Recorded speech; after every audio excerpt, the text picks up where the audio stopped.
DCB മീഡിയയുടെ പുതിയൊരു വീഡിയോയിലേക്ക് എല്ലാവർക്കും സ്വാഗതം. കേന്ദ്ര സർക്കാരിൻ്റെ പലിശ സബ്സിഡി ലഭിക്കുന്നതിനാൽ കുറഞ്ഞ പലിശ നിരക്കിൽ വായ്പ ലഭിക്കുന്ന കിസാൻ ക്രെഡിറ്റ് കാർഡ് വായ്പാ പദ്ധതിയിൽ 2025 ജനുവരി 1 മുതൽ പ്രധാനപ്പെട്ട ചില മാറ്റങ്ങൾ വന്നിരിക്കുകയാണ്. ഇതിൻ്റെ വിശദവിവരങ്ങളിലേക്ക് കടക്കുന്നതിന് മുൻപായി ചാനൽ ആദ്യമായി കാണുന്നവർ സബ്സ്ക്രൈബ് ചെയ്യുവാനും ഈ ഇൻഫോർമേഷൻ സുഹൃത്തുക്കളിലേക്കും ഗ്രൂപ്പുകളിലേക്കും ഷെയർ ചെയ്യുവാനും ഫേസ്ബുക്കിൽ കാണുന്നവർ പേജ് ഫോളോ ചെയ്യുവാനും മറക്കാതിരിക്കുക. വീഡിയോ ലൈക്ക് ചെയ്ത് സപ്പോർട്ട് കൂടി തരിക. എല്ലാവരും കേട്ടിട്ടുള്ളതും എന്നാൽ പലർക്കും വ്യക്തമായി അറിയാത്തതുമായ വായ്പാ പദ്ധതിയാണ് കിസാൻ ക്രെഡിറ്റ് കാർഡ് വായ്പ അഥവാ KCC ലോൺ. കർഷകർക്കുള്ള ആനുകൂല്യങ്ങൾ പലതും ലഭ്യമാക്കുന്നത് കൃഷിഭവനുകളിലൂടെ ആയതിനാൽ പലപ്പോഴും കിസാൻ ക്രെഡിറ്റ് കാർഡ് ലഭിക്കുന്നതിനു വേണ്ടി കൃഷിക്കാർ കൃഷിഭവനുകളെ സമീപിക്കാറുണ്ട്. എന്നാൽ കിസാൻ ക്രെഡിറ്റ് കാർഡ് വായ്പ കൃഷിഭവനുകളിൽ ലഭ്യമല്ല. മറിച്ച് ബാങ്കുകൾ വഴി മാത്രം നടത്തപ്പെടുന്ന വായ്പാ പദ്ധതിയാണിത്. നബാർഡ് തയ്യാറാക്കി ഇന്ത്യയിലെ പൊതുമേഖലാ ഷെഡ്യൂൾഡ് ബാങ്കുകൾ വഴി 1998 മുതൽ ആരംഭിച്ച കാർഷിക വായ്പയാണ് കിസാൻ ക്രെഡിറ്റ് കാർഡ്. ഒരു കർഷകന് കാർഷിക ആവശ്യങ്ങൾക്കായി പണം ആവശ്യമായി വരുമ്പോഴെല്ലാം പിന്തുണ നൽകുക എന്നതാണ് ഈ വായ്പയുടെ മുഖ്യ ലക്ഷ്യം. ഈ ബാങ്ക് വായ്പയ്ക്ക് കിസാൻ ക്രെഡിറ്റ് കാർഡ് എന്ന പേര് നൽകുവാൻ ഒരു കാരണമുണ്ട്. ഇത് കർഷകർക്കുള്ള ഒരു ക്രെഡിറ്റ് കാർഡ് പോലുള്ള വായ്പാ സംവിധാനമാണ്. അതുകൊണ്ടാണ് ഈ പേര് നൽകിയത്. അതായത് ഈ വായ്പയോടൊപ്പം ATM കാർഡിന് സമാനമായ ഒരു ഇലക്ട്രോണിക് ക്രെഡിറ്റ് കാർഡും കർഷകന് ലഭിക്കുന്നു. കർഷകന് കിസാൻ ക്രെഡിറ്റ് കാർഡ് വായ്പ വഴി അനുവദിച്ചിരിക്കുന്നത് 3 ലക്ഷം രൂപയാണെന്ന് കരുതുക. ഈ കാർഡ് ഉപയോഗിച്ച് എപ്പോൾ വേണമെങ്കിലും പണം ATM വഴി പിൻവലിക്കുന്നതിനോ അല്ലെങ്കിൽ കടകളിലെ ബില്ലുകൾക്ക് ബാങ്ക് കാർഡ് ഉപയോഗിച്ച് പേയ്മെൻറ്റ് നൽകുന്നത് പോലെ KCC കാർഡ് ഉപയോഗിച്ചും പേയ്മെൻറ്റ് നടത്താം. അതുപോലെ പണം ATM കാർഡുകളിലൂടെയും ബാങ്ക് ശാഖകളിലൂടെയും കിസാൻ ക്രെഡിറ്റ് കാർഡ് അക്കൗണ്ടുകളിൽ എപ്പോൾ വേണമെങ്കിലും തിരിച്ചടക്കുവാനും കഴിയും. മറ്റു വായ്പകളിൽ നിന്നും KCC വായ്പകൾക്കുള്ള ഗുണമെന്തെന്ന് വെച്ചാൽ മറ്റു വായ്പകളിൽ അനുവദിക്കപ്പെട്ട മുഴുവൻ തുകയ്ക്കുമാണ് പലിശ കണക്കാക്കുക. എന്നാൽ KCC ലോണിൽ വായ്പാ കാലയളവിൽ എപ്പോൾ വേണമെങ്കിലും പണം വായ്പാ അക്കൗണ്ടിൽ ഇടുകയും എടുക്കുകയും ചെയ്യാമെന്നതാണ്. അനുവദിക്കപ്പെട്ട ലോൺ എമൗണ്ടിൻ്റെ ഉള്ളിലുള്ള തുകയാണ് ഇങ്ങനെ എപ്പോൾ വേണമെങ്കിലും എടുക്കുവാനും തിരിച്ചടക്കുവാനും കഴിയുക.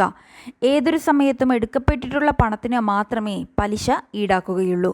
ഉദാഹരണത്തിന്, ഒരു കർഷകന് 2 ലക്ഷം രൂപ വായ്പ അനുവദിച്ചു എന്ന് കരുതുക. കർഷകൻ ഏത്തവാഴ കൃഷിയാണ് ചെയ്യുന്നത് എന്ന് കരുതുക. വാഴവിത്തും വളവും മറ്റും വാങ്ങുന്നതിനും കുഴിയെടുപ്പ് തുടങ്ങിയ ചെലവുകൾക്കുമായി ആദ്യഘട്ടത്തിൽ 35,000 രൂപയെ ആവശ്യമുള്ളൂ എങ്കിൽ അദ്ദേഹത്തിന് ATM വഴി 35,000 രൂപ മാത്രം പിൻവലിക്കാം.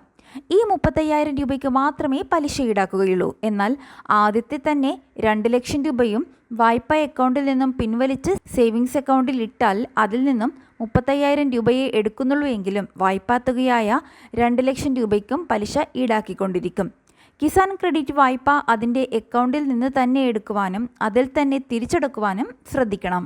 ചിലരെങ്കിലും ബാങ്കിൽ നിന്ന് കാർഷിക വായ്പ ഉണ്ടെങ്കിലും കാർഡൊന്നും കിട്ടിയില്ലല്ലോ എന്ന് ചോദിക്കാറുണ്ട്. മിക്ക കർഷകർക്കും സ്വർണ്ണപ്പണയമായോ അല്ലെങ്കിൽ കരമടച്ച രസീത് വെച്ചോ സ്ഥലത്തിൻ്റെ ആധാരം ഈടായി നൽകിയോ ഒക്കെ ബാങ്കുകളിൽ വായ്പയുണ്ടാകും. ഈ വായ്പ കിസാൻ ക്രെഡിറ്റ് കാർഡ് പദ്ധതിയിൽ ഉൾപ്പെടുത്തിയാണോ അനുവദിച്ചിരിക്കുന്നത് എന്ന് ബാങ്കിൽ അന്വേഷിക്കുക. കിസാൻ ക്രെഡിറ്റ് കാർഡ് വായ്പ പ്രകാരമുള്ള ലോണാണെങ്കിൽ ഇലക്ട്രോണിക് ക്രെഡിറ്റ് കാർഡ് ബാങ്കുകളിൽ നിന്നും ചോദിച്ചു വാങ്ങുവാൻ മറക്കരുത്. സ്വന്തമായി കൃഷിഭൂമിയുള്ള ഏതൊരാൾക്കും കിസാൻ ക്രെഡിറ്റ് കാർഡിന് ബാങ്കുകളിൽ അപേക്ഷിക്കാം.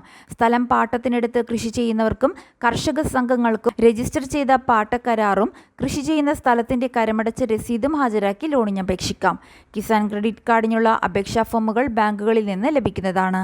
അപേക്ഷാ ഫോമുകൾ കൃഷിഭവനിൽ നിന്ന് ലഭിക്കുമെങ്കിലും കിസാൻ ക്രെഡിറ്റ് കാർഡ് വായ്പയോ ക്രെഡിറ്റ് കാർഡോ കൃഷിഭവനിൽ വഴി ലഭ്യമാവില്ല. അതിന് ബാങ്കിനെ തന്നെ സമീപിക്കണം. ഓരോ വിളക്കും നിശ്ചയിച്ചിട്ടുള്ള ഉൽപ്പാദന വായ്പാ തോതിൻ്റെ അടിസ്ഥാനത്തിലാണ് വായ്പ ലഭിക്കുക. കൃഷിസ്ഥലത്തിൻ്റെ വിസ്തീർണം, ഏത് വിളയാണ് കൃഷി ചെയ്യുന്നത്, ആ കൃഷിയുടെ അനുബന്ധ പ്രവർത്തനങ്ങൾ, കാർഷിക യന്ത്രങ്ങളുടെ പരിപാലനം, കാർഷികേതര പ്രവർത്തനങ്ങളുടെ പ്രവർത്തന മൂലധനം തുടങ്ങിയ ആവശ്യങ്ങൾ പരിഗണിച്ചാണ് പരമാവധി വായ്പാ തുക നിശ്ചയിക്കുന്നത്. 1/2 ഏക്കറിൽ കൃഷി ചെയ്യുന്ന ആൾക്ക് ലഭിക്കുന്നതിൻ്റെ ഇരട്ടി വായ്പാ തുക അതേ കൃഷി 1 ഏക്കറിൽ ചെയ്യുന്ന ആൾക്ക് ലഭിക്കും. അതുപോലെ 1 ഏക്കറിൽ നെല്ല് കൃഷി ചെയ്യുന്നതിനും വാഴ കൃഷി ചെയ്യുന്നതിനും കപ്പ കൃഷി ചെയ്യുന്നതിനും പരമാവധി വായ്പയായി ലഭിക്കുന്നത് വ്യത്യസ്ത തുകയായിരിക്കും.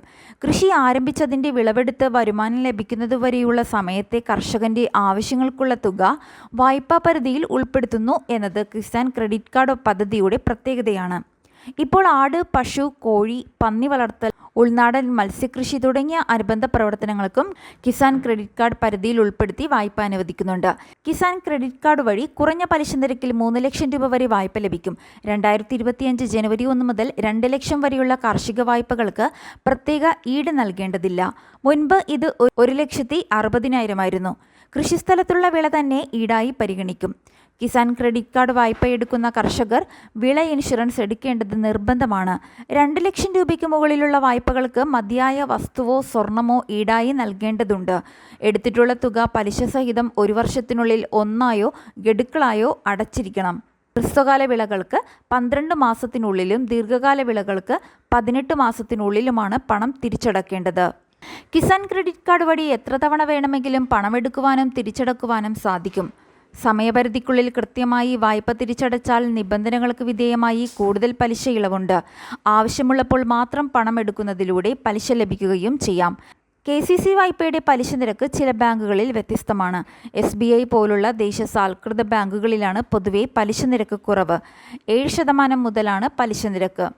ചില സ്വകാര്യ ബാങ്കുകളിൽ 9% അതിൽ കൂടുതലുമുണ്ട്. KCC ലോണുകൾ കൃത്യമായി തിരിച്ചടക്കുന്നവർക്ക് പലിശ നിരക്കിൽ 3% സബ്സിഡിയും നൽകുന്നുണ്ട്.